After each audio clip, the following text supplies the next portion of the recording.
Hello friends, তোমরা সবাই কেমন আছো? অনেক দিন পরে আবার চলে এলাম তোমাদের সাথে আড্ডা দিতে। তোমাদের সাথে কত গল্প, কত আড্ডা, কত গল্প যে করা বাকি তার কোনো ঠিক ঠিকানা নেই। জানো, এই যে গল্পটা বলতে চলেছি সেই গল্পটা কবেকার গল্প? সেটা হচ্ছে জানুয়ারির 16 তারিখের গল্প, যেটা তোমাদের সাথে এখনও পর্যন্ত শেয়ার করা হয়নি। হঠাৎ করে সকালবেলায় ঠিক হলো যে আমরা সেই দিন ডিউটির পরেতে যাব জয়দেব মেলা। তোমরা সবাই জানো যে জয়দেব কেন্দ্রে খুব বিখ্যাত একটা জায়গা, খুব বড় মেলা বসে অজয় নদীর তীরে, মানে দুই পাশেতে একদম মেলায় ভর্তি থাকে লোকে লোকে লোকারণ্য। আর এই সময়টা কোন সময় জানো? রাত্রি তখন 11:30। আমরা যখন ওখানে পৌঁছাই তখন রাত্রি 9টার পরে খাওয়া দাওয়া করে আমরা সকলে মিলিয়ে ভাই বোন সবাই মিলে বেরিয়ে পড়েছিলাম মেলার উদ্দেশ্যে। তো যাই হোক, খুব আনন্দ করে, খুব আনন্দ মজা ফুর্তি করে আমরা বেরিয়েছিলাম। জানতাম না কতক্ষণে শেষ হবে, অত বড় মেলাটা শেষ করা আমাদের পক্ষে কতক্ষণে সম্ভব হবে। তো আমরা বেশ একটা প্ল্যানই করে নিয়েছিলাম যে সারা রাতই আমাদের জাগা হবে এবং সারা রাতে আমাদের ঘুরতে হবে। তারপরের দিন এসে আবার আমাদের সকলকে ডিউটি করতে হবে। অনেকের আবার পরের দিন ছুটিও ছিল, যাদের ছুটি ছিল তাদের জন্য খুবই মঙ্গল, কিন্তু আমাদের জন্য ছিল না। তো মেলার ভিড়টা তোমাদেরকে দেখাই, আর মেলায় কীর্তন দেখাবো, জয়দেব পদ্মাবতী মন্দির দেখাবো, আমাদের কিছু তোলা সেলফি বা কেক তোমরা দেখতে পাবে, আর আমাদের কিভাবে আনন্দ মজা ঠাট্টা করে আমরা সকলে মিলে ভাই বোনরা আমরা ঘুরে বেড়াই সেইটাও তোমাদেরকে দেখাবো। দেখো, এখানে একটা কীর্তন হচ্ছে, একটা বাচ্চা মেয়ে কীর্তন করছে।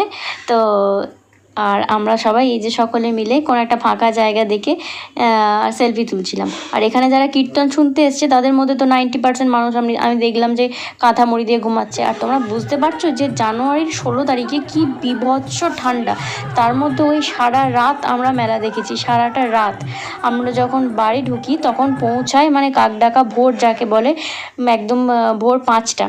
তারপর ভেবেছিলাম আমরা বিশ্রাম নেব, কিন্তু বিশ্রাম নেওয়ার কথা ভাবার আগে ভাবলাম যে যদি বাড়ি পৌঁছাতে না পারি তাহলে পরের দিন ডিউটিটা করতে পারবো না। তাই আমরা সবাই সব মন্দির দেখে মেলা ঘুরে খাওয়া দাওয়া করে বাড়ির কাউকে সেরকমভাবে ডিস্টার্ব করিনি, কিন্তু তাও তারা ডিস্টার্ব হয়ে গেছিলো। আমাদের এই যে আনন্দ ফুর্তিগুলো দেখো, তোমরা খুব মজা পাবে। তো যাই হোক, আমরা এই সমস্ত করে সারা রাত ঘুরছি, আর গরম গরম কোথায় চা পাওয়া যায় সেটা দেখছি। অর্ধেক মানুষ তো ওখানে পুরো ঘুমিয়ে গেছে, অর্ধেক দোকানদার আমরা যেখানে খেতে যাচ্ছি মানে টাকা নিতে ভুলে যাচ্ছে। কি টাকা নিচ্ছে তারা জানেও না, এরকম একটা ব্যাপার। আমরা গিয়ে আবার তাদেরকে মানে নোটিশ করে দিয়ে আসছি যে হ্যাঁ এটা ভুল হয়েছে বা কিছু এরকম ব্যাপার। আর তোমরা মেলার লোক দেখো, তখন রাত্রি 2টো 2:30। তোমরা ছবিগুলো দেখলে বুঝতে পারবে, ছবির নিচেতে পুরো টাইম দেওয়া আছে যে কটার সময় এই ধরনের ব্যাপারগুলো হচ্ছিলো। আর সকালের দিকে ভিড় তো কোনো কিছু বলারই নেই, সকালের দিকে ভাইরা গেছিলো, তো সেই কিছু ভিডিও তোমাদের সাথে শেয়ার করছি। আর ওখানকার যে স্ট্রাকচারগুলো বানানো হয়, মা কালীর মূর্তি, তারপরে কিছু সাপের মূর্তি বানানো হয়, তো সেগুলো এত ফানি লাগে যে কি বলবো। আর এই হচ্ছে আমাদের জয়দেব পদ্মাবতী মন্দির, যার পিছনে ছবিটা তোলা হয়েছে। আর এই আমাদের বোন, আমাদের ভাইরা, আমাদের দিদি, জামাইবাবু সবার ছবি তোমাদের সাথে শেয়ার করলাম। আমাদের একটা ভীষণ ভীষণ এনজয়েবল নাইট তোমাদের সাথে শেয়ার করলাম।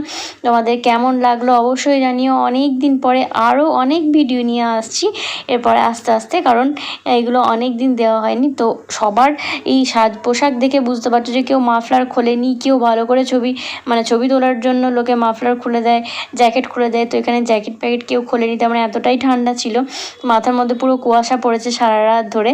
আর এই জলের ভিউটা জাস্ট তোমরা দেখতে পাবে যে কী সুন্দর লাগছিল। আর বন দপ্তরের তরফ থেকে এই যেটা করেছিল সেটা, ওই বেলুনটা খুব ভালো লেগেছিল সবার। তো জানিও কেমন লাগলো।